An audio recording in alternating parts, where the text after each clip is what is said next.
So our second conversation today is between artist Wendy Redstar, Josh T. Franco. Yes, let's give her a clap.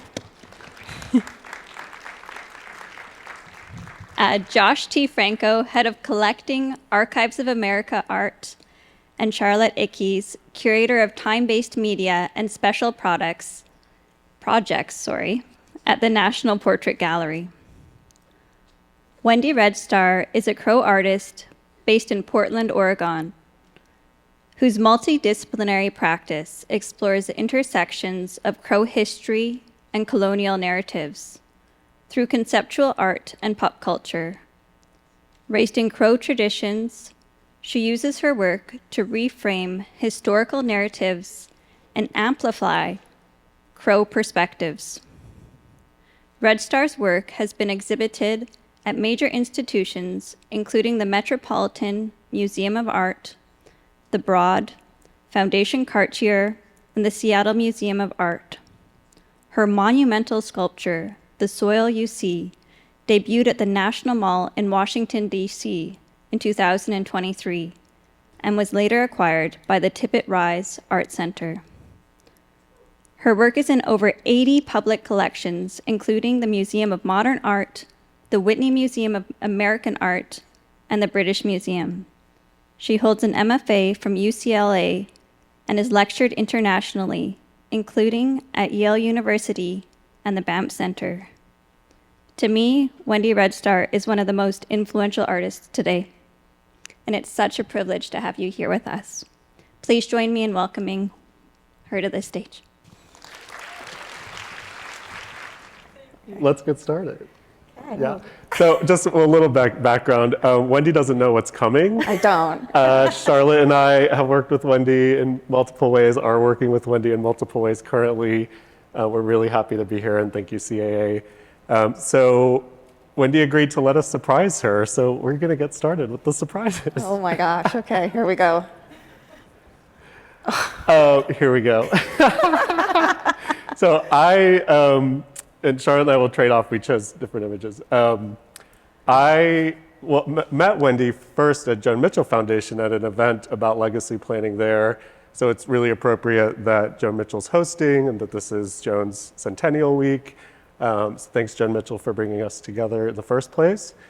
Then after that, in ensuing years, we worked together through the Archives of American Art, where Wendy has been on the board of our journal and been just a great advocate and supporter and artist who works with us. So one of the things I've been able to do, it's been such a privilege, was to conduct Wendy's oral history for the archives, which always involves multiple days of recording sessions, lots of research ahead of time. They're really involved oral histories. It's an important distinction from interviews. So this is one of the ways Wendy invited me to sort of immerse myself in her world and her practice and her rituals, so that the oral history could be informed by that, was to go on a walk. So between sessions, we went to the gorges north of Portland and had a beautiful walk by waterfalls. That's the picture you see here, little Udon there, who joined us in the top right corner. But I don't want to talk about our oral history today. We've done that before in a few venues, and you can find it online and find excerpts of it in other books. But the book you see here is a book in which Wendy was the interviewer. So Wendy interviewed family members and other folks for this book. And so that's my first question is, Wendy, what did it feel like to be on that side of the oral history interview process? And yeah, just reflect on that a bit. Well, this is the time when I fell in love with Josh. So a very happy time. I got my first tattoo with Josh for oral history. So I'm a real bad influence. It was, ate donuts and it was good. It was kind of surprising. I interviewed my mom and dad together. This was through Zoom. And then I interviewed my sister, and it really was about basically kind of a portrait of my upbringing. So I had like a story that I've been making up this whole time, but then to talk about my parents in that time, it was fascinating to hear what they said, some things that I didn't know at all. And then my sister, I asked her, what does she remember of our childhood? And she said, I remember going to Grandma Amy's house, and it smelled like pancakes, and then we would go play in the walk-in pantry, and I totally forgot about it. But then when she said that, I was like, oh my God, yes, there were Spam in there and all sorts of stuff. So it was really kind of cool to have their perspectives, because I think I felt like, oh, I know what they're going to say. So I actually learned a lot. It's always surprising. Wait, can we go back? Sure. Wendy, would you talk a bit about the image on the book? Oh, yeah. Yeah, so that book is published by Radius, and they're in Santa Fe, New Mexico. The title's Beluga, which is what crows call themselves. Our, I guess, formal name is Upsalaga, which means children of the large-beaked bird. And Beluga translates to our side, and it is actually attached to when we split up with the Hidatsa tribe. So we used to be one with the Hidatsa tribe. Then two chiefs got in a fight because their wives both wanted the intestines of this buffalo, and they were being super petty. And so we were like, see you later, bitches. Oh, sorry. And so we said our side, Beluga. So it's pretty old. But you're talking about the horse there. So I started a series. I did a research trip at the National Museum of the American Indian, and I looked in their collections, and I threw out a few names in my family, one being Beartail. That's my great-great-grandfather, to see if they had anything of my family's in the collection, and they have 8 objects that are directly related to me. And so Beartail had sold some of his grandfather's stuff, and his grandfather's name is Greenskin. So I'd never heard of Greenskin, and I asked my dad, and he's never heard of him. But it's my 4th great-grandfather, which is pretty awesome. And the things that were of Greenskins were a bunch of medicine bundles. So crows have these medicine bundles that are for various things. And one of the bundles in there was getting horses from enemy tribes, which crows are really good at getting other tribes' horses. We're sort of notorious for it. And I grew up riding horses. Everybody on the reservation has horses. And so I was so excited that we had a horse-getting bundle. And it's actually one of the things that a man would need to do, one of the 4 things a man would need to do in order to become a chief, is to get a horse within an enemy camp, which is very hard. You have to crawl into the interior, cut the rope. That's why this horse has a rope. And the ropes are usually tied to the owner. So you have to avoid the dogs and anything, and then get the horses. And then the tradition is take them back. Everyone thinks you're super cool, but you give your horses to your clan aunts and uncles. So you never keep the horses yourself. So when I discovered this medicine bundle, I decided I wanted to go get horses. And the way that I was going to get horses with Greenskin is through ledger drawings, which are these plains drawings. A lot of times when they were captured by the government, they would give them ledger books to draw in. And most of the time they drew sort of their war honors. And crows don't really have a lot of ledger drawings, but all our enemy tribes did. So I was very conflicted. I really loved the horses because there's some green ones and just beautiful horses, but they were done by Lakota, who don't like us, or Cheyenne, don't like us. And usually in their depictions, they were killing us. So it was kind of like the ultimate smack book. So then I got my revenge. So I just started taking horses from those various ledgers. So this is a horse from, I think, like a Cheyenne ledger drawing, and I've gotten, I think, close to 200 horses now.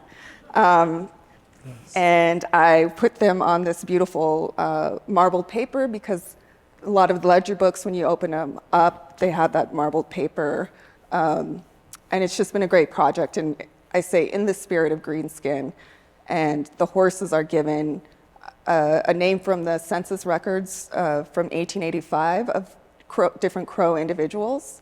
So each horse is named after a Crow ancestor. That was long. That's No? great. Okay. War stories, man. So Speaking of, wait, Yeah. our friend. Grandpa.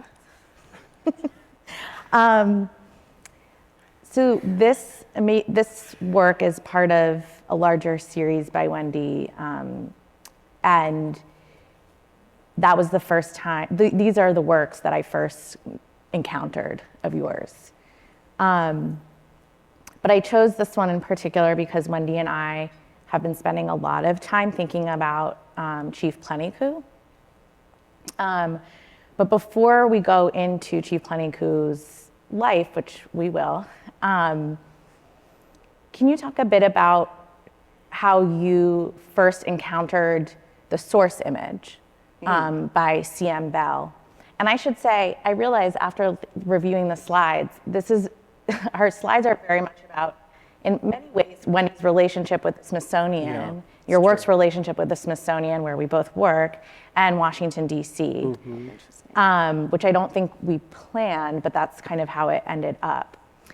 We didn't plan a lot of this. So if you could talk a bit about your first encounter with Bell's images, and then take us through how you then arrived here. Yeah. Well, this is Chief Plentycoo. He was the last official chief for the Crow tribe who got the 4 coups. And then I believe like around the 30s, we switched into sort of a more a government based like the US government. So this project actually came about because there's photos of another chief called Medicine Crow, and he's very, very handsome. And so I remember seeing these photos and on the res, but once I left and went to undergrad, I encountered them again, and I remember taking Xerox copies of them. And I'll be honest, it was because I thought he was really good looking. And then when I went to UCLA for grad school, I discovered that Medicine Crow, that image that I was obsessed with, was on a label on Honest Tea. So I'd buy Honest Tea and I'd have that in my studio, and it's Medicine Crow. And then around 2014, I was offered a solo show at the Portland Art Museum. And there was a lot of talk about appropriation of native design and fashion. And so I started thinking about that and how that might include my community. And I thought of that photo because I've seen that photo on books. People have made tons of paintings from it. It's been on murals. And then I was like, well, what is this photo? I don't even know anything about this photo. Like, where was this taken? Why was it taken? And just from those very like simple, basic questions, I learned that this was a photo taken in 1880 by C.M. Bell in Washington, D.C. It was pictures of a delegation which he was part of, and they were there to sit with the U.S. president at the time because the government wanted to put a train through a large tract of our hunting territory. And so they were there to, fight for our land and our well-being. And in looking up that information, I realized that there were other photos of the the 5 other chiefs that were on the trip. And so Plenty-Coup was one of those chiefs on that trip. So I think the next one is also Plenty-Coup, but a different. So once you saw these, can you talk us through the process of how you arrived to this kind of annotating them? Yeah, it was kind of, well, first my mind was blown. I had no idea that this was such a big business that different tribal communities, different chiefs would go to Washington, D.C. And it was an epic trip. So they would, for this trip, they had to ride, I think, horses for a couple weeks to get to Utah. And they got on the train either in Salt Lake or Ogden. And they took that train, they stopped over in Chicago, and then ended up in D.C. And then oftentimes were kept there for a long time, mostly because the US government wanted them to sign and do what they wanted. So there were also really interesting things that they saw. For instance, Plenty-Coup saw Mount Vernon. We'll get there. Washington's estate, and they saw one of the first circuses. And so it was really interesting, but it was a big industry around that time period. And so I, got my copies of these different photos, and my friend was in town, and he's actually an anthropologist who studies the Crow people, and lives on the reservation. And I was just like, what's up with this? And then he was like, oh, that's a blah, blah, blah. So I just was writing on these Xerox copies, and I was like, actually, this is pretty cool. So then I decided I would dig more into the research, and that's what came out of it. And it's quite amazing. So basically, the outfit he's wearing, different parts of it tell you what coups he did. Coups is a French term for, is it striking, I think? Yeah. Julia says yes. Yes, thank you. Yeah. A blow. And so like I said, there are 4 of them. So he's wearing a war shirt. These sort of white things here are ermine. That meant that he got a gun from an enemy in hand-to-hand combat. That's one of the coups. Any feathers in the hair are also different coups, including their leggings. Like if they have the ermine on their leggings, that meant they got a horse from with enemy camp. So he's basically telling you how he became a chief. And so I thought it was really important to share that so you could get the most out of the image. Yeah. And I've just 2 things I've shared with you, but for that, what these evoke for me and why I love them so much is they evoke one, marginalia, like when you buy a used book and find someone else's notes and you get their cumulative knowledge. But also grading, which history does need to be graded. Yeah, no. The red color is a choice. Red, yeah. Yeah, and I was thinking about that because history was so boring for me in high school and even in college. I had no interest in history, and often would get the red marker on my tests and stuff.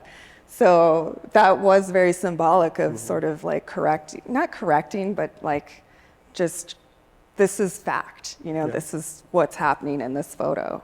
Yeah. And Bell was working for the government. I mean, he had a photo studio, I think, on Pennsylvania Avenue. He was working for the government, but specifically the Bureau of Ethnology, which was part of the Smithsonian. Yeah. And hence why these are now at the National Anthropological Archives. Yeah, so that's also interesting. They wanted to take photos of the delegations, and that's why you'll see them like forward, quarter, kind of this way, and then sometimes the back of their head, because they were using them for whatever weird science they were doing at the time. Yeah. Exactly. Yeah.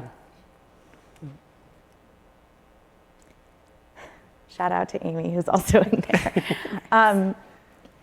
I've really had the privilege of spending weeks, days, hours with Wendy in archives and collections and learning so much from her. It's a really humbling experience. and also to see like how excited she is in these spaces. And so here you see, we're at the National Anthropological Archives. I think this is our first, maybe it was like October 23. And they allowed us to see the original glass plates of the prints you see in Wendy's work. So that's Plenty Coup there. And you can go to the next slide. And that's just an image from my phone. It's quite amazing to see it. I think we're all kind of almost speechless because you can see a lot of the clothing. You can see things more clearly, yeah. The details in the glass plate negative. But I want to talk about, we've talked about this, but so much of your work and your practice is centered on research. You're a Smithsonian Artist Research Fellow. And I've seen how amazing it is firsthand. You know, and we've talked about how that process is the work too. Yeah. Can you talk a bit about that? How that process is your work? Yeah, I mean, I think it's pretty powerful, especially for people whose stuff is collected in museums, which is a lot of Native folks, that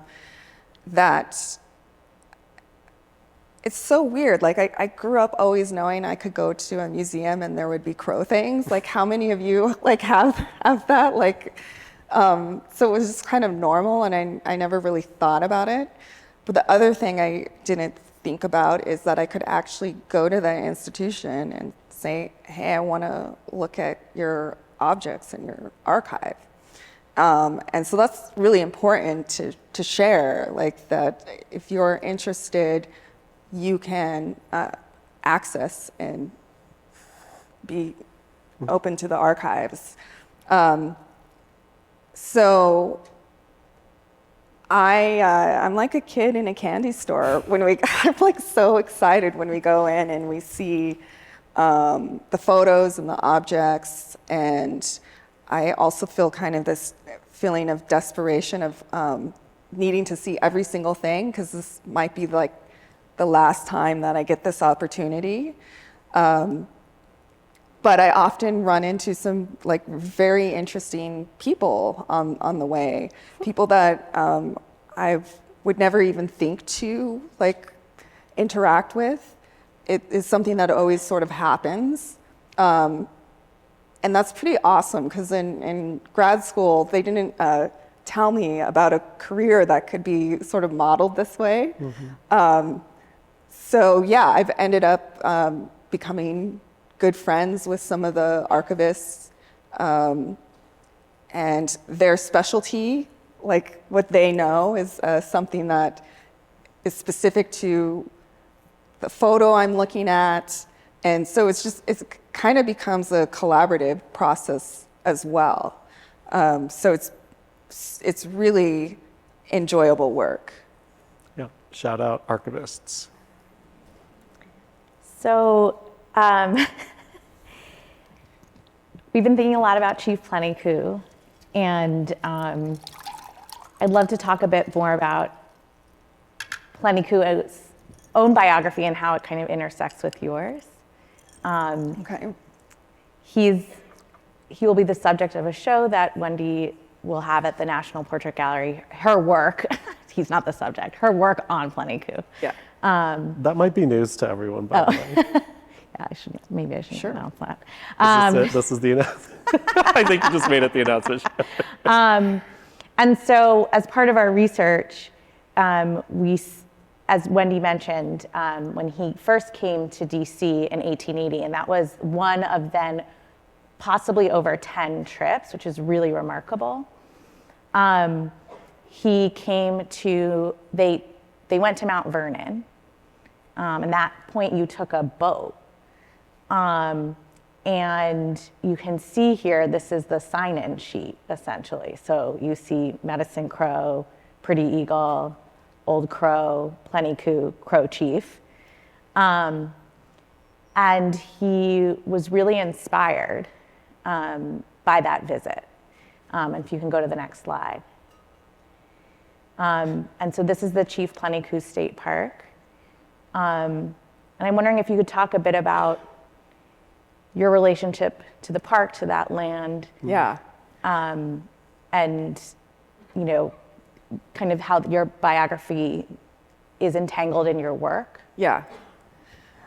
So the first time the U.S. government asked the Crow Nation where our territory was in 1851 at the Fort Laramie Treaty, and they asked this chief named sits in the middle of the land, and he uses beautiful metaphor of the way that we set up a teepee, and we use a foundation of 4 poles. So he put a pole on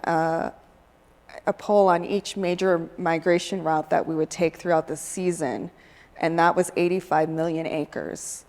Our current reservation is 2.25 million acres, and the reservation is broken up into different districts, and Plenty-Coup is in the Pryor district, and that's where I grew up. I grew up about 5 miles away from Plenty-Coup's place, so I always knew, oh, that's Plenty-Coup. There's Plenty-Coup High School. Drive by Plenty-Coup's house, which for the longest time was the biggest house. It was like a mansion. I was like, no one had a bigger house than Plenty-Coup. And he's always been kind of this complicated character. My dad does not like him.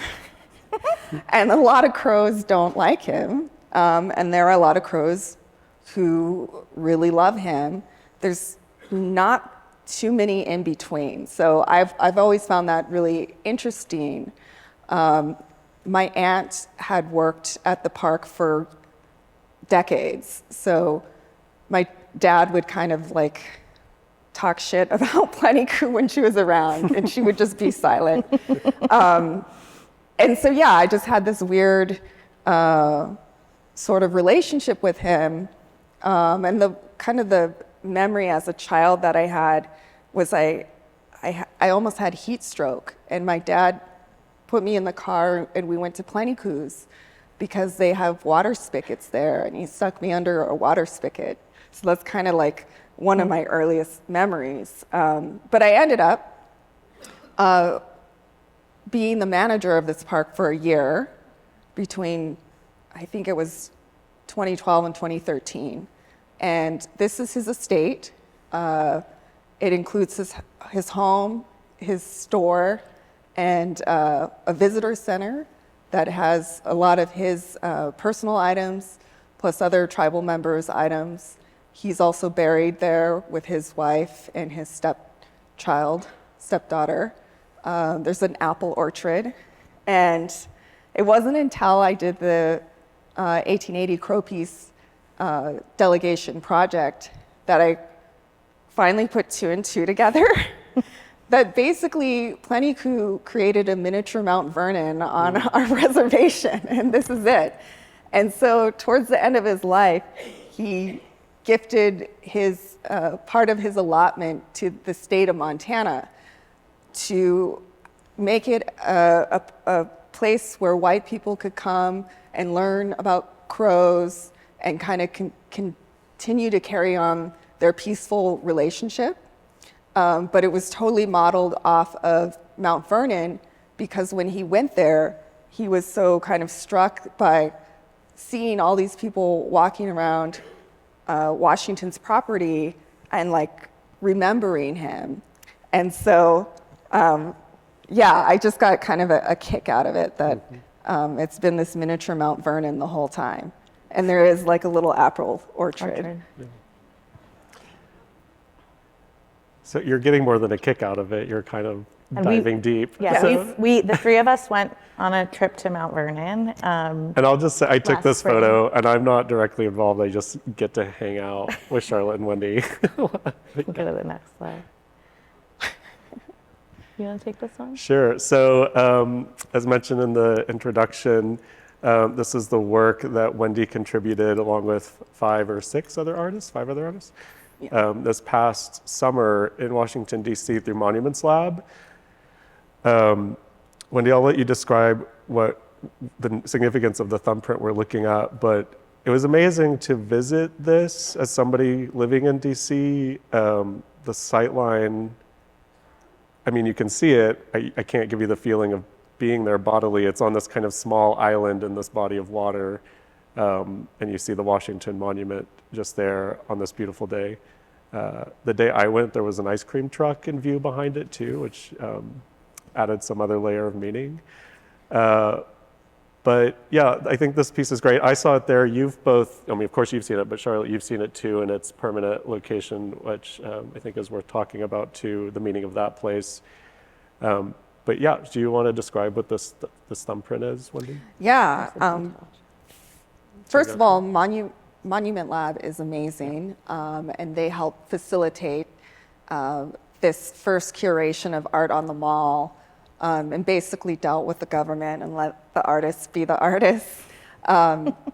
So they flew us all in to do a site visit and gave us the question of what stories have not been told on the National Mall. And I was like, oh yeah, a bunch, a bunch.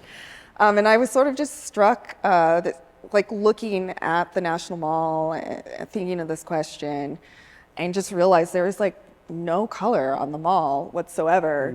So I was just thinking even color would disrupt the mall as well. And then they had sort of different sites that you could potentially do your project. And there was on the map Constitution Gardens, which I'm like, I've never heard of that, Constitution Gardens. And within Constitution Gardens is Signers Island. So I went there and I really loved Signers Island. It's its own little island surrounded by this lake. And it's a memorial to the signers of the Declaration of Independence. And when you go there, there's like kind of a horseshoe granite blocks that have the original signatures of each of the signers of the Declaration. And I was like, oh, this is fascinating. It makes me think of treaties and like everything that's in their document like is basically things that they are taking from native tribes. And so I wanted to show the other side of what was happening with these like signatures. And so looking at treaties, the way that they would have chiefs sign treaties is with an X usually, and it will say his X mark, like Chief Plentycoo, his X mark, or a thumbprint. And my dad still lives on the reservation.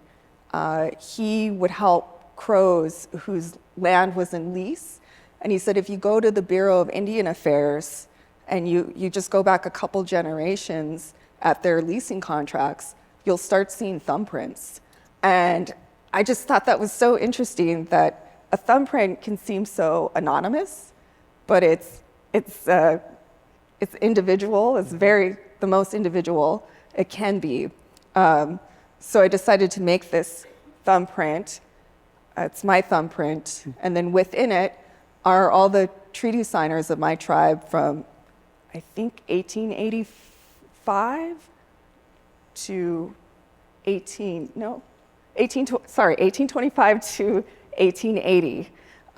All their names are written within the ridges of my thumbprint, and then there's this beautiful quote by this Crow scout named Curly about how important the land is to the Crow, that basically the land is our ancestors because it's the blood and dust of our ancestors, and that we have fought so hard, not just with the white folks, but other Native communities, that if you want to reach nature's earth, you'll have to dig down deep because the upper crust is Crow.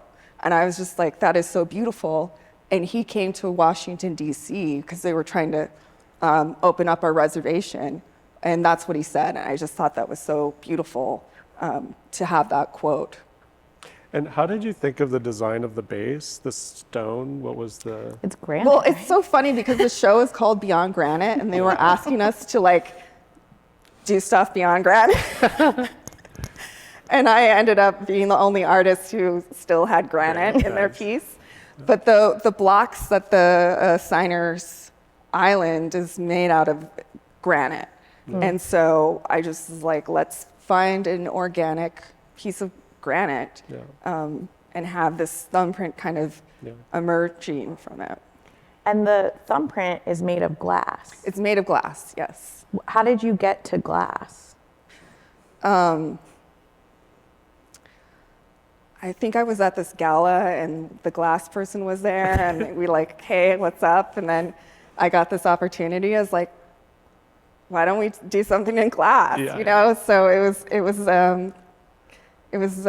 kind of random. Yeah. The disappointing thing is these didn't stay. They were only up for a month, which In August. I mean, I feel like we could get so much meaning out of this if it were there forever, but we have the image. Yeah. And I don't think I put the image on here, but now it's the soil you see. It's at, as was mentioned, Tippett Rise Art Center in Montana on ancestral Crow land. Yes. We got to see it this summer. And I think about like the journeys Pleniku took, the journey your sculpture took. Yeah. Can you talk a bit about that encounter when we drove up and what it felt like to see it there? Well, first of all, my dog got attacked. So I was thinking about that. My little chihuahua got attacked. I got this phone call and I was like, He's oh okay my God. now. He's fine. Yeah. He's fine. It was amazing. It made me so happy because where it's placed was once part of Crow territory. So we had, when the reservation would shrink, we'd have a different agencies. So our first agency was near Bozeman, Montana. And then we had a second agency in Absaroka, Montana, which is supposed to be Upsalaga, Montana, but like that's how the white folks say it, Absaroka. And this is where the thumbprint is at. It's at our second agency. And our current agency is in Crow Agency.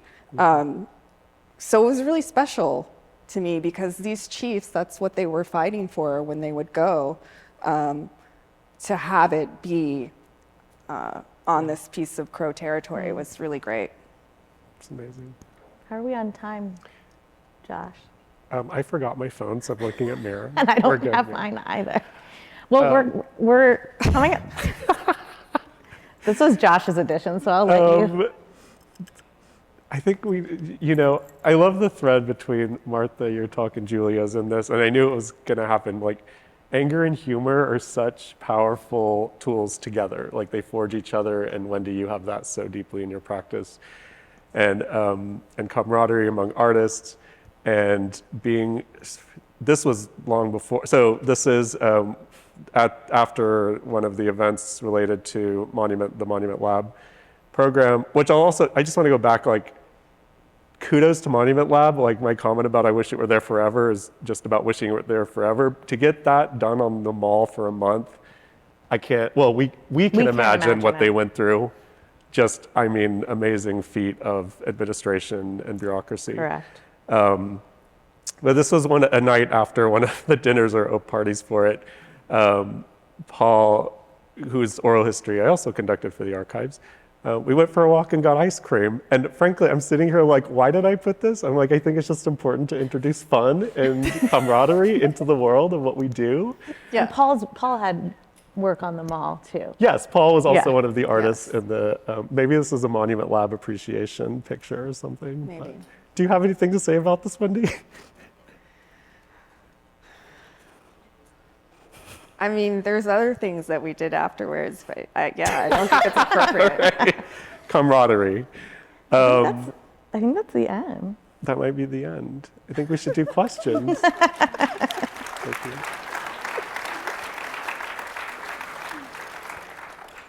So we have time for questions, Mira? Do we have? Yeah, so the microphone's here. Okay.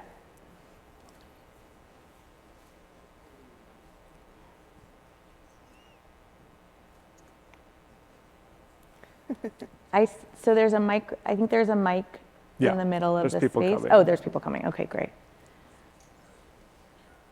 I saw some of the photographic annotations at the Getty in an exhibition there, and I was really struck by them. But I was also struck when I saw the negatives that you showed this evening.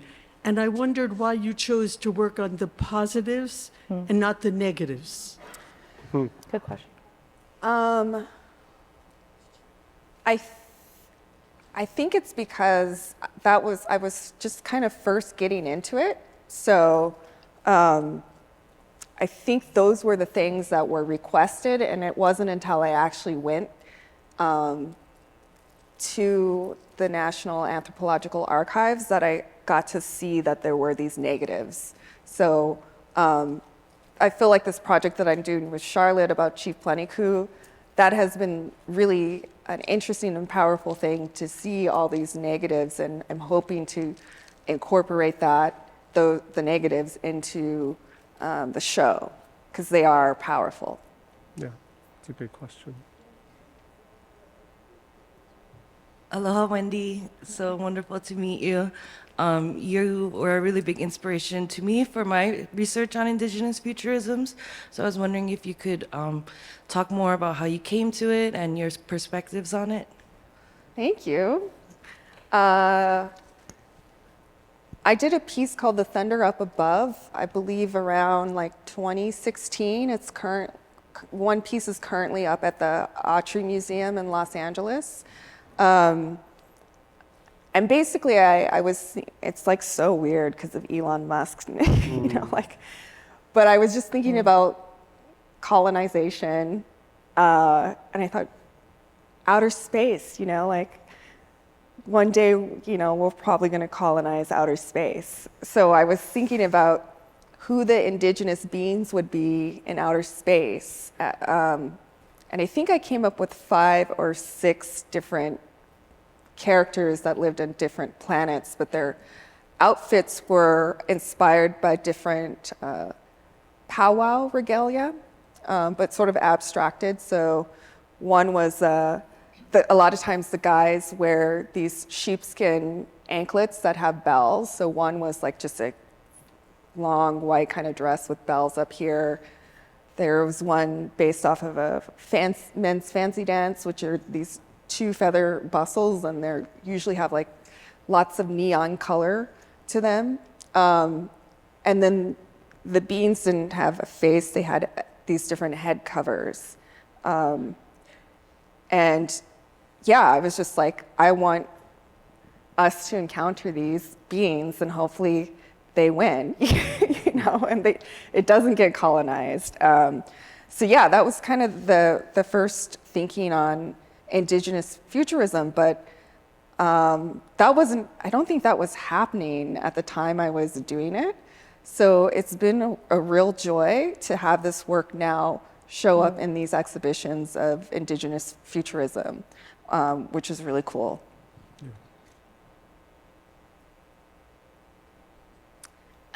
Hi, Wendy, and thank you so much for just such a great talk.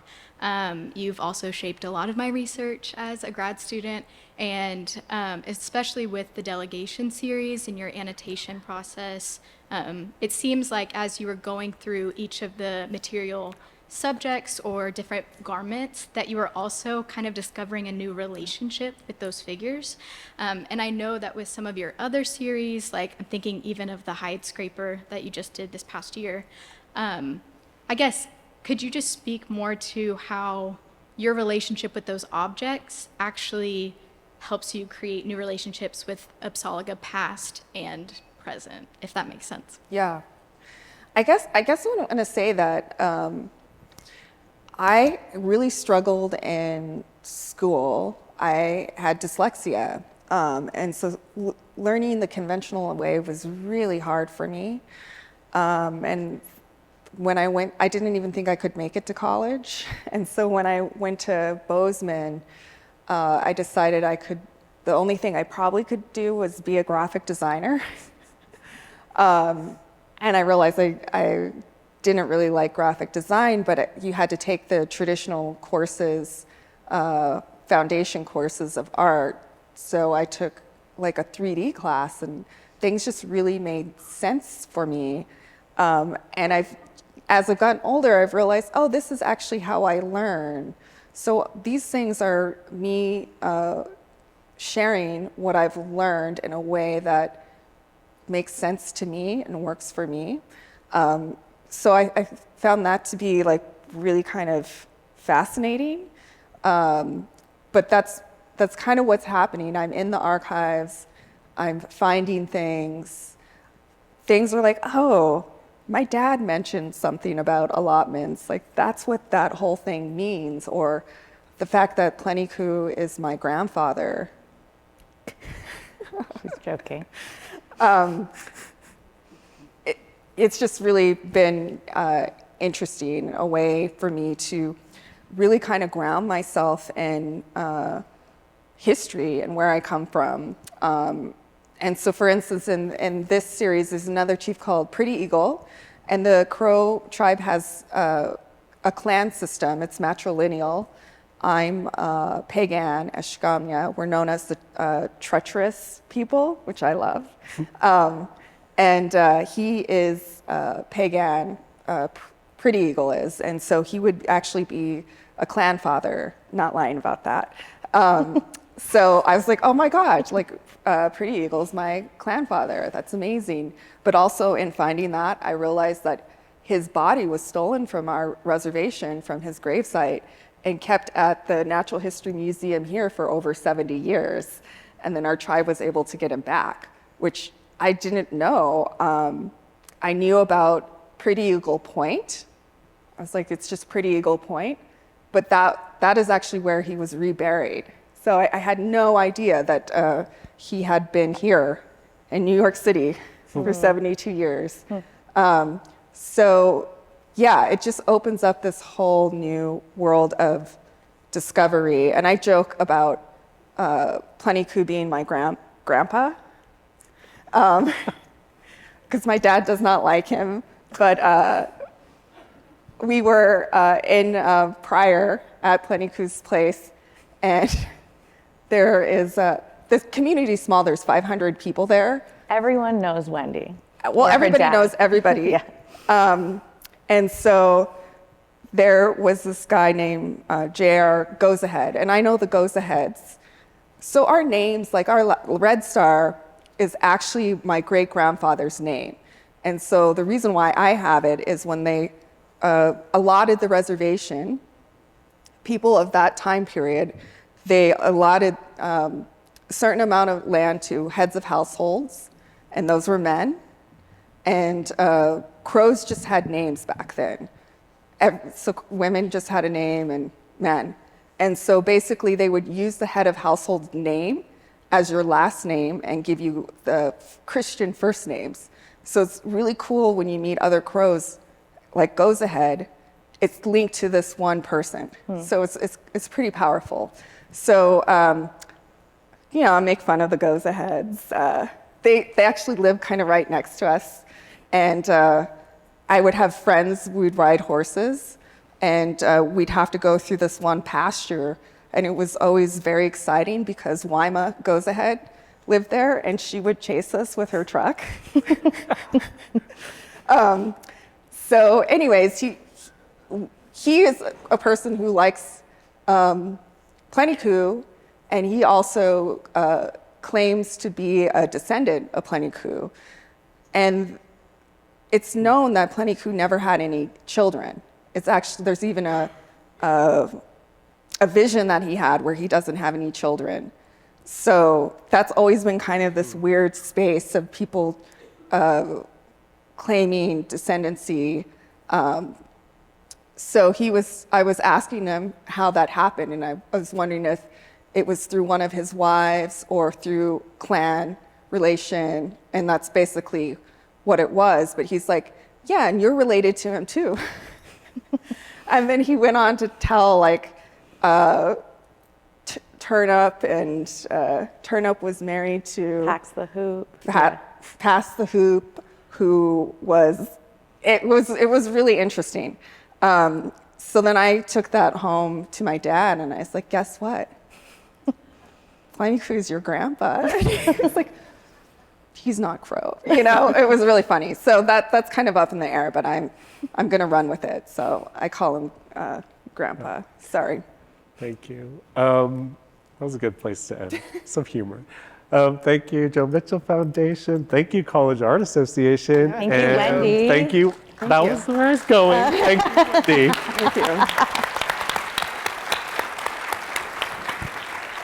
That was